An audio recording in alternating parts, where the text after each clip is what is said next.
Hi guys, my name is Rob. Welcome to my studio. Today we are going to see if you can break an expensive Verawing wine glass using nothing but sound waves. Stay tuned, check it out. All right guys, this is an expensive Verawing glass. You can see it right there. And then if I flip it around here, you should be able to see it right here. It says Verawing on the glass.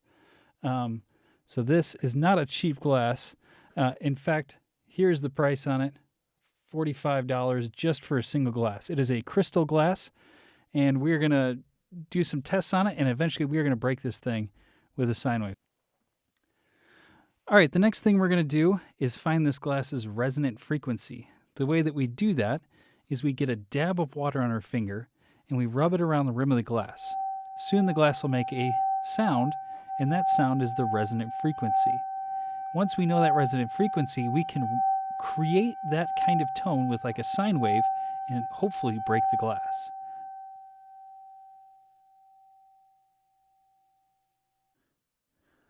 All right, now that we've recorded the glass, we're going to use some software called Ableton Live to help us find the exact frequency and recreate it so that we can shatter the glass.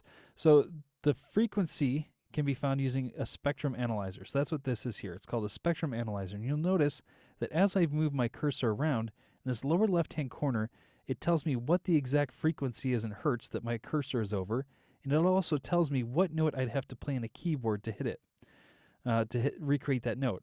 I'm also going to use this tuner down here to help me out in another way as well.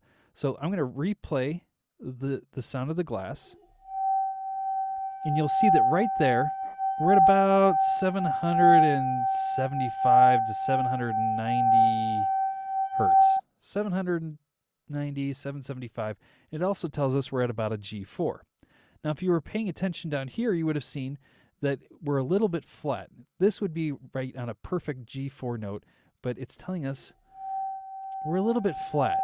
And we're flat by about 25 cents. See? So what I've done from there is I've created a synthesizer. We're using operator, and I've told operator that I want it to play me a G4. So this is what it sounds like when it plays that G4. Now that's wonderful, but I don't know how to use operator to get me exactly 25 cents short of a G4. If anybody knows, tell me in the comments. That'd be really cool to know. I don't know though, so what I've done is I've recorded that G4 into an audio track, and then I've taken that audio track and I've dropped it into what's called a sampler. Now the sampler has a control section. In that control section, I can detune it 25 cents. So it'll be flat of a G4 by 25 cents, which is exactly what we want. So when I play this back,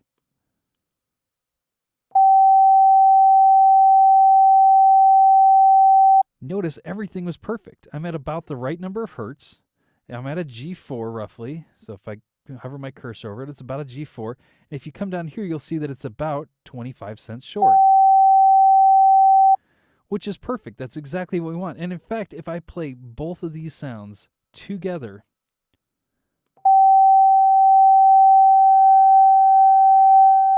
they layer on top of each other perfectly. They're playing the same exact note. So what I'm going to do is I'm going to set up our glass, and I'm going to have this synthesizer play that note, and I'm going to play it loud enough, and hopefully that's what's going to shatter our glass. For my first attempt, I've set up my KRK Rocket 8s, and I've put the glass right next to it, and I've got a decibel meter. I tried blasting it, and it seems like the KRKs, they cap out at about 107 decibels, which wasn't enough to break the glass. But I'm going to let you listen to this. At the end, when I turned off the sound, the glass was still ringing out, even after I turned off the sound, which is pretty cool, and it tells us we're on the right track.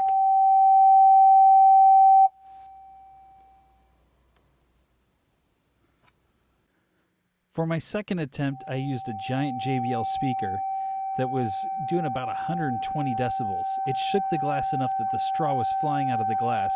Unfortunately, it wasn't quite enough to crack the glass. I think the problem is that it was spreading the sound out instead of focusing it right at the glass. For my third attempt, I have a new strategy. I have this speaker right here. This speaker is called a horn speaker. Instead of the other speakers that had a large cone that spread out the sound, this speaker has a very tight cone that will focus the sound, and it'll have it come straight out at the glass. I'm hoping that by having that more focused sound coming out of the speaker, it'll make it easier to shatter the glass.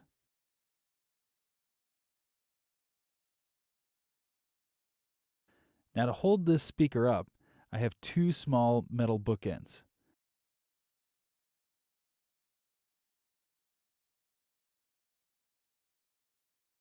I'm going to put the glass as close to the speaker as possible, and hopefully with this setup we can now shatter the glass.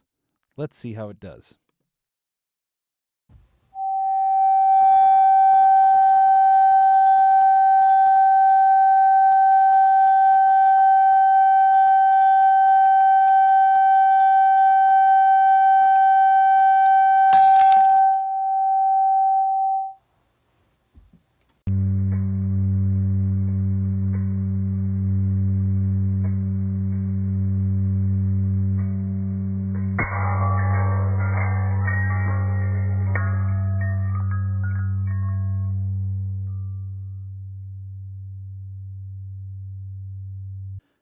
All right, guys, so there you have it. You can, in fact, break a wine glass with nothing more than a sine wave. Now you've seen it. Now I've shown you how to do it. So go ahead, have fun, try it out yourself. If you like the video, like, comment, subscribe, all that good stuff. And I'll see you next time.